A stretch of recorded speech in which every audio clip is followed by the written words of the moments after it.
Hello বন্ধুগণ, কাঁচা হলুদের ভিডিও দিয়েছি। এখন কাঁচা হলুদটাকে কয়লার ইয়ে তো পাবো না, তাই ওই কড়ার মধ্যে বা তাওয়ার মধ্যে দিয়ে এভাবে পুড়িয়ে নিয়েছি। সেটাকে ছালটা ছাড়িয়ে এই শিলনোড়াতে আর বাটবো না, গ্রাইন্ডারে এমন করে পিষে নেব। এটার সাথে কাঁচা লঙ্কা, পেঁয়াজ, মাছটাও পুড়িয়ে নিয়েছি, কাটা বেছে নিয়ে ধনে পাতা, এইগুলো কাঁচা লঙ্কাও পুড়িয়ে নিয়েছি, মানে জ্বালিয়ে নিয়েছি আগুনের উপর দিয়ে। এটাকে একসাথে পেস্ট করে মেখে নেব। তারপর দেব কাঁচা পেঁয়াজ আর ধনে পাতা মাখবো।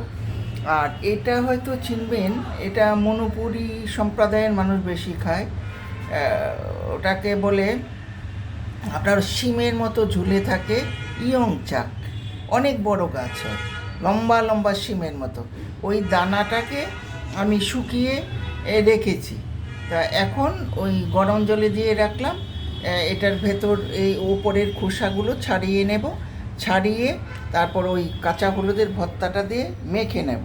হ্যাঁ, আবার এটা না দিলেও পারেন, এমনি ভর্তা। আমি ভর্তাটা বানিয়ে আপনাদেরকে আবার ভিডিওটা দেখাবো। ঠিক আছে বন্ধুগণ, সব কিছু আমার নিজের মতো, নাহি কোনো লাজ ডর ভয়। ও ভালো থাকবেন সবাই।